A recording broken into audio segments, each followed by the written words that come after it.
The immigration officer slammed the passport shut and looked up sharply. "Miss, where is your visa page?" Nia blinked. "What?" She reached for the passport with trembling fingers and flipped through it herself, page after page. Nothing. Her breathing stopped. No, no, that can't be right. Just 30 minutes ago, she had checked everything. Passport, admission letter, flight ticket, visa documents. She had checked them so many times that her younger cousins were already making fun of her. But now, the most important page was gone. The officer sighed impatiently. "Please, step aside." Nia's chest tightened. "Sir, please, there must be a mistake. I had it. I swear I had it." People in the queue behind her were already staring. A woman whispered to her husband. A little boy pointed. Nia could feel the humiliation rising like fire in her throat. Her eyes darted across the airport until they landed on her stepmother, Vanessa, standing a few feet away with folded arms and a fake expression of concern. "What happened?" Vanessa asked loudly, drawing even more attention. Nia rushed toward her. "My visa page is missing." Vanessa gasped dramatically. "What? My visa is gone." Nia's voice cracked. Vanessa placed her hand on her chest. "How is that possible? Didn't you check your documents?" "I did." "Well, maybe not properly." Nia stared at her. Something about Vanessa's face felt wrong, too calm, too controlled, like she had expected this. Before Nia could process that thought, another familiar voice interrupted. "Mom, let's go. We're running late." Nia turned, and her entire world shattered. Walking toward an international boarding gate was Tara, Vanessa's daughter, dragging a pink suitcase, holding a passport wallet, wearing the exact airport outfit Vanessa had claimed she bought for a future trip. Nia frowned in confusion. Then Tara lifted her passport carelessly while adjusting her handbag. A green paper peeked out, a visa insert. Nia's stomach dropped. No, no way. Her heartbeat thundered so loudly she could barely hear herself. She marched toward Tara. "What's in your passport?" Tara froze. Vanessa stepped between them instantly. "That's enough." Nia's eyes widened. "You stole it." Vanessa lowered her voice. "Mind your tone. You stole my visa." Nearby travelers had fully stopped pretending not to watch. Nia didn't care anymore.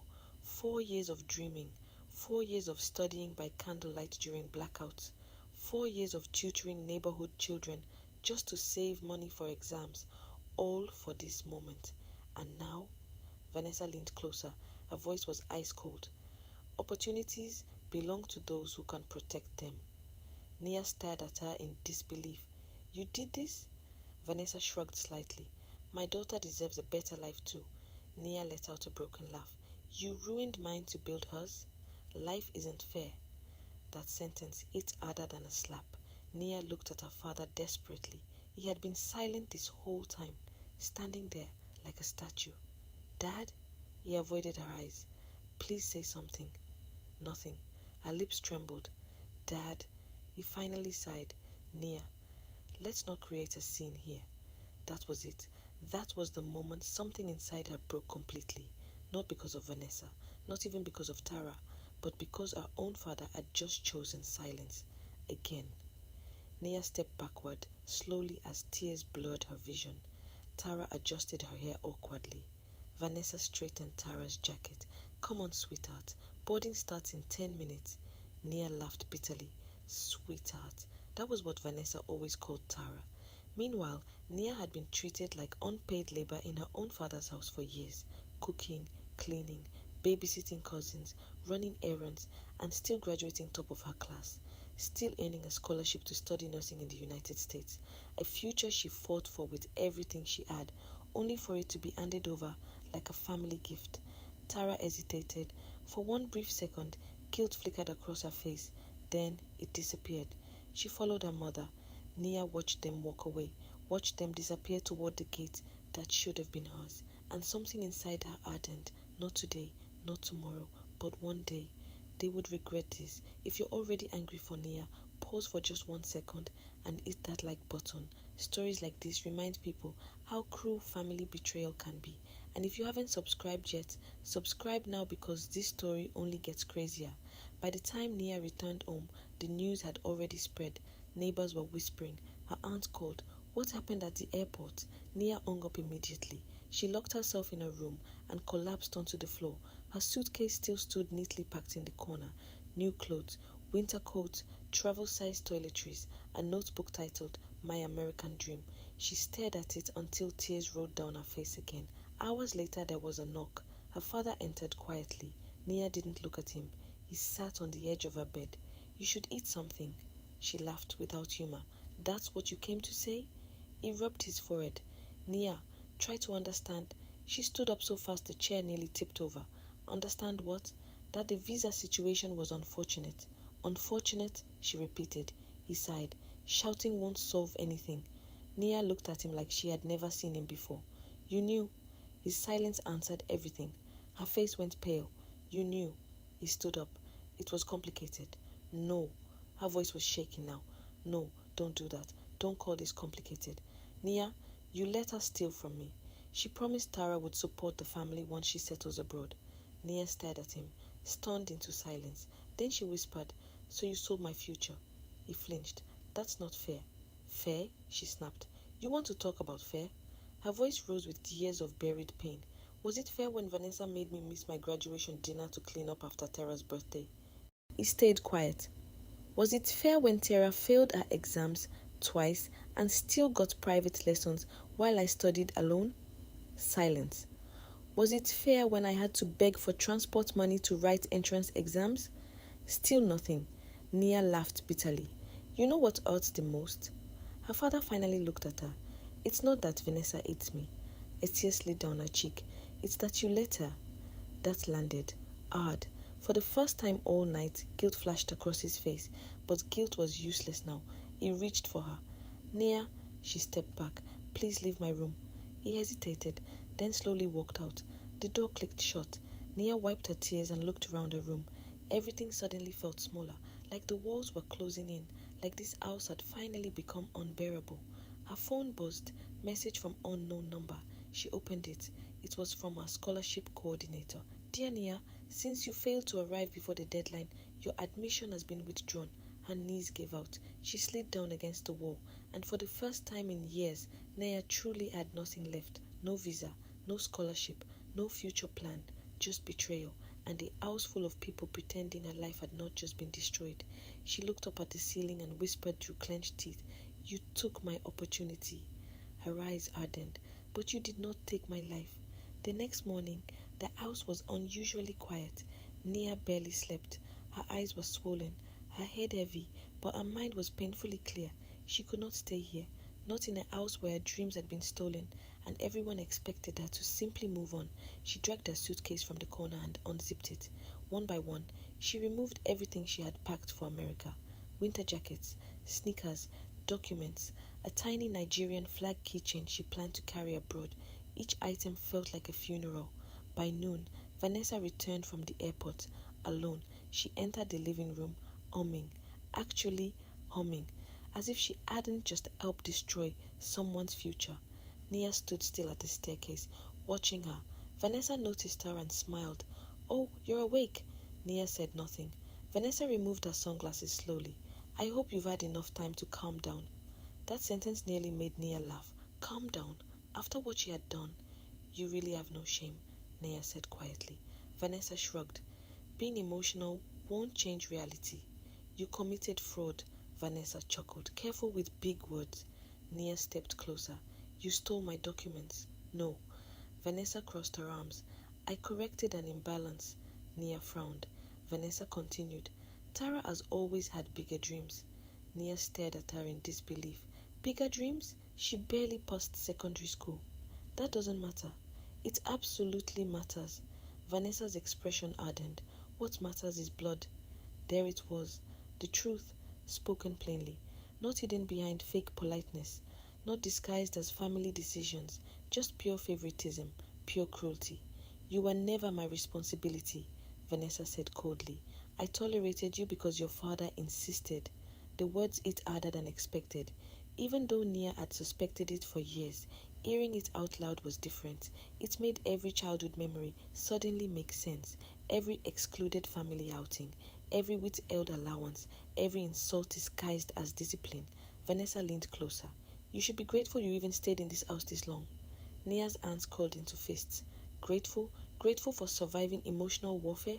Before she could respond, her father walked in. Perfect timing. He looked between them nervously. What's going on? Nia laughed bitterly. Ask your wife. Vanessa immediately changed her tone. Nothing. I was only advising her to think positively. Nia turned sharply. You're unbelievable. Her father sighed. Nia, enough. That word. Enough. As if she were the inconvenience. As if her pain was becoming exhausting. Something snapped. No, she said firmly. Her father blinked. No, no. I'm done being quiet. Her voice was louder now, stronger. You all want me to sit here and accept this like it's normal. Nia, she stole my visa. Her father flinched. Lower your voice. Nia laughed. That's your concern? My volume? She looked directly at him. Not the crime, not the betrayal, not the fact that your daughter's life was sabotaged. Vanessa scoffed. Victim mentality. Nia turned to her. Say that again.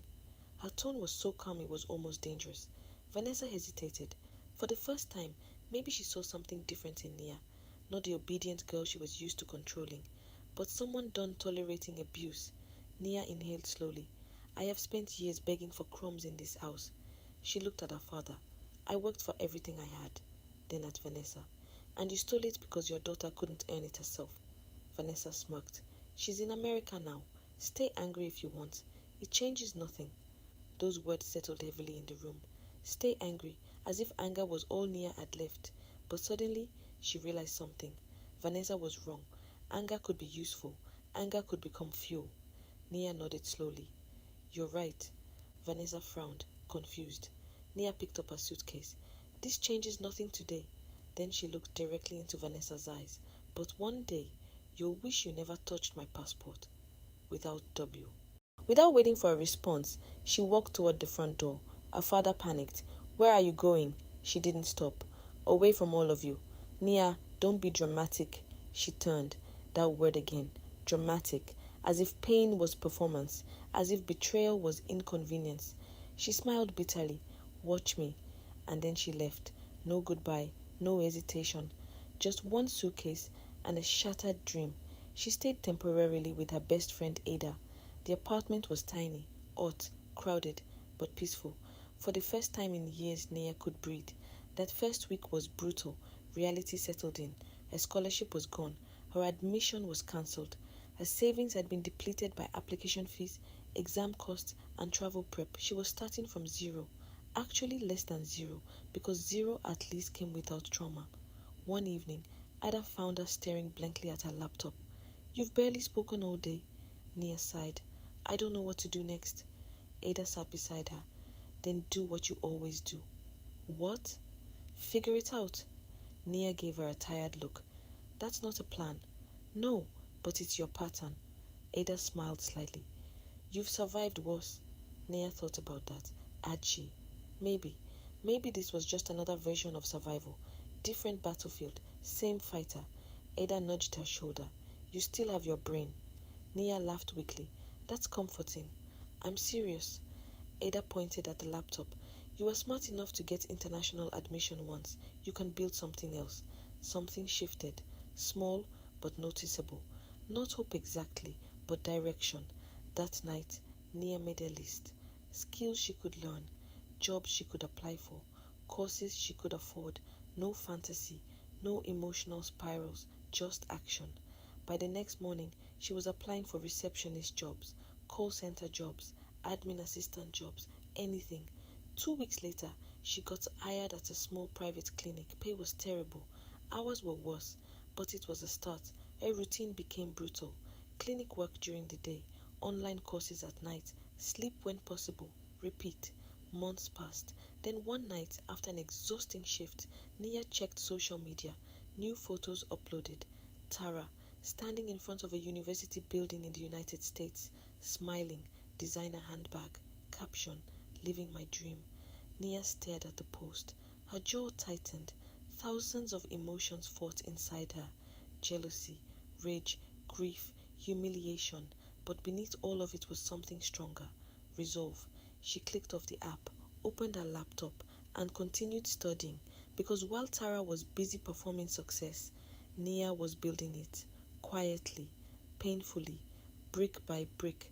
If you've made it this far, comment below. Karma is patient. And don't forget to like this video if you believe betrayal should never go unpunished. A year passed, then another. Nia got promoted, then promoted again. She specialized in healthcare administration systems, learned project management, built international freelance experience, started earning in dollars remotely. For the first time in years, she could finally save serious money. Then, one Tuesday afternoon, an email arrived. Subject line, International Leadership Summit invitation. Nia opened it slowly. Her heart nearly stopped. A US-based healthcare technology company wanted her to attend a leadership summit in person. All expenses covered, visa sponsorship included. She reread the email 3 times, then 4, then 5. This had to be a mistake, but it wasn't. Her hands trembled. 4 years, 4 painful years, and suddenly the door she thought had been permanently shut had opened again, wider than before. Nia leaned back in her chair and laughed, not because it was funny, but because life had a strange sense of timing. And somewhere across the ocean, Tara had absolutely no idea who was coming. The email stayed open on Nia's screen for nearly 10 minutes. She kept staring at it like it might disappear. All expenses covered, business visa sponsored, hotel accommodation included, leadership summit in New York City. It felt unreal. 4 years ago, she had watched another person walk through the airport gate meant for her. Now life was handing her something far bigger, not as a student begging for opportunity, but as a professional invited because of her own work. No favors, no manipulation, no stolen documents, just merit. Ada nearly screamed when Nia told her. "I knew it," she shouted, jumping around the apartment. "I literally knew your story wasn't ending in that house." Nia laughed, a real laugh this time.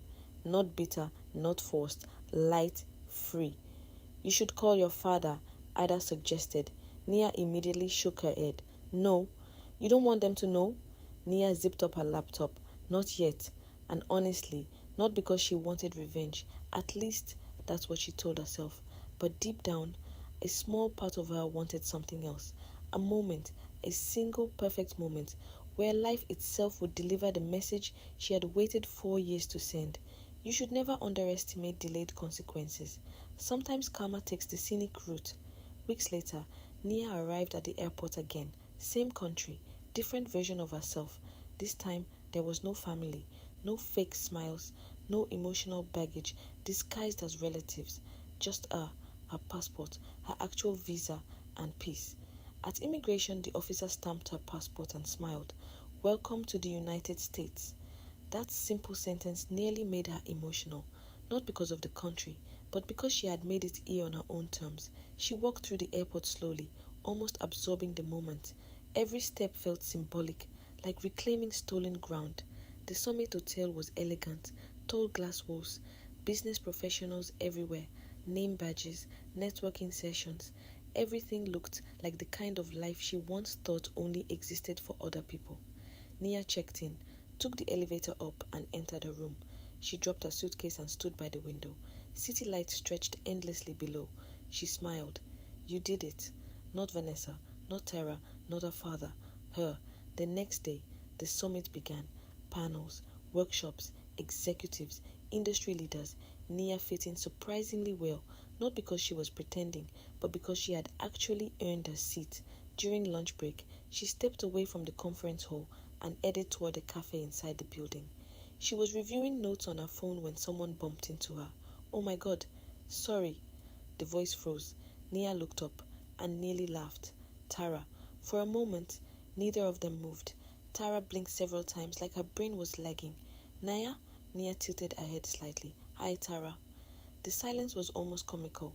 Tara looked different, older, more tired, less polished. The flashy confidence she once wore like perfume was gone. She was dressed in a cafe uniform, apron, name tag, hair tied back hastily. Life had clearly not unfolded according to Vanessa's fantasy. Tara stared at Nia's conference badge. Her eyes widened. "What are you doing here?" Nia smiled faintly. "Attending a summit." Tara looked confused. "No, I mean, how are you here?" There it was. The real question: how could someone whose opportunity was stolen still arrive anyway? Nia slipped her phone into her bag. The long route. Tara swallowed. For the first time in her life, she looked genuinely uncomfortable. Nia studied her for a second. No joy, no cruelty, just observation. Sometimes reality punishes people better than revenge ever could. Tara let out an awkward laugh. Wow, this is unexpected. Nia almost smiled. That makes two of us. Tara hesitated, then quietly asked, You work in healthcare tech now? Yes. You came all the way here for this? Yes. Another silence. Then Tara looked away, as if ashamed. Good. Not because shame was the goal, but because awareness had finally arrived.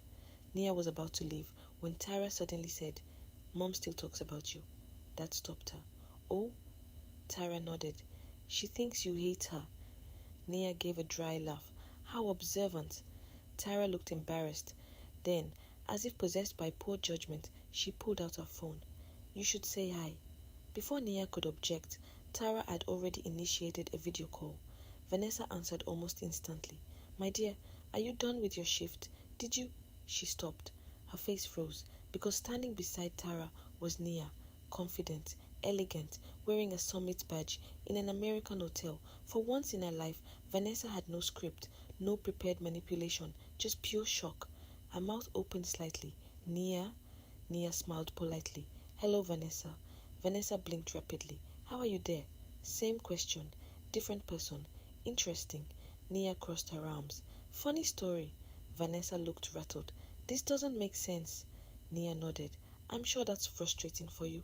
Tara stared at the floor. Vanessa's voice sharpened. What is going on? Nia finally leaned slightly toward the phone. Her tone was calm, controlled, deadly in its simplicity. You stole my visa. Vanessa's face tightened. But you couldn't steal my future. Silence. Pure silence. Even Tara looked like she wanted the floor to swallow her. Vanessa attempted recovery. Nia, let's not be dramatic. Nia laughed softly. That word, still, after everything, amazing. No, she said. Let's be accurate. Vanessa said nothing. For maybe the first time ever, she had no comeback, no superiority, no leverage, because the entire foundation of her cruelty had been control, and she had lost it completely. Nia straightened. I should get back to my conference.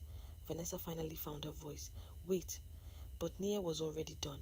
Years ago, she would have stayed, explained, argued, begged to be understood. Not anymore.